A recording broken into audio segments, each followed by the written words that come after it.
আপনি দেখছেন Padma news 24.com-এর top trend. সাথে আছি আমি জুলেখা খাতুন।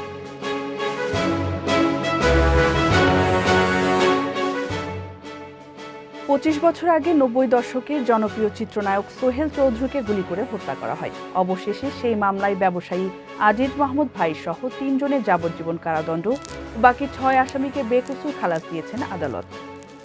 বৃহস্পতিবার ঢাকা দ্রুত বিচার ট্রাইব্যুনালের বিচারক অরুণাথ চক্রবর্তী এই রায় ঘোষণা করেন। যাবজ্জীবন কারাদণ্ড পাওয়া অপর আসামিরা হলেন ট্রাম্পস ক্লাবের মালিক আফাকুল ইসলাম ও আদনান সিদ্দিকী। খালাসপ্রাপ্তরা হলেন তারেক সাইদ মামুন, সেলিম খান, হারুনুর রশিদ, ফারুক আব্বাসী ও আশিস রায় চৌধুরী।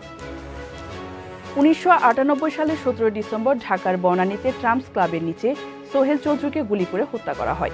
এ ঘটনায় তার ভাই তৌহিদুল ইসলাম চৌধুরী গুলশান থানায় মামলা করেন। মামলায় অভিযোগ করা হয় হত্যাকাণ্ডের কয়েক মাস আগে আজিজ মাহমুদ ভাইয়ের সঙ্গে চিত্রনায়ক সোহেল চৌধুরীর কথা কাটাকাটি হয়। এর প্রতিশোধ নিতে সোহেল চৌধুরীকে হত্যা করা হয়। ঘটনার রাতে সোহেল তার বন্ধুদের নিয়ে ট্রাম্পস ক্লাবে ঢোকার চেষ্টা করেন, কিন্তু তাকে ভেতরে ঢুকতে বাধা দেওয়া হয়। রাত 2:30টার দিকে আবারও তিনি ঢোকার চেষ্টা করেন। তখন সোহেলকে লক্ষ্য করে ইমন, মামুন, লিটন, ফারুক ও আদনান গুলি চালান। মামলাটি তদন্ত শেষে 1999 সালের 30 জুলাই গোয়েন্দা পুলিশের সহকারী পুলিশ কমিশনার আবুল কাশেম ব্যাপারী 9 জনের বিরুদ্ধে চার্জশিট দাখিল করেন। 2001 সালের 30 অক্টোবর ঢাকার তৃতীয় অতিরিক্ত মহানগর দায়রা জজ আদালত আসামিদের বিরুদ্ধে অভিযোগ গঠন করেন। এর 2 বছর পর 2003 সালে মামলাটির বিচার দ্রুত নিষ্পত্তির জন্য দ্রুত বিচার ট্রাইব্যুনালে পাঠানো হয়। ওই বছরই আসামি আদনান সিদ্দিকী হাইকোর্টে রিট করেন। এরই প্রেক্ষিতে হাইকোর্ট 2004 সালের 17 ফেব্রুয়ারি মামলার কার্যক্রম স্থগিত করে রুল সহ আদেশ দেন।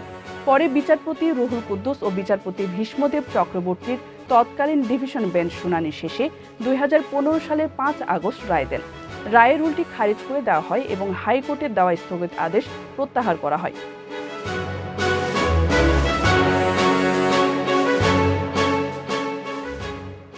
পদ্মা নিউজ 24.com-এর নিয়মিত আপডেট ভিডিও পেতে আমাদের ইউটিউব চ্যানেলটি সাবস্ক্রাইব করে বেল আইকনটি ক্লিক করে রাখুন। ফেসবুকে আমাদের ফলো করুন facebook.com/poddanews24।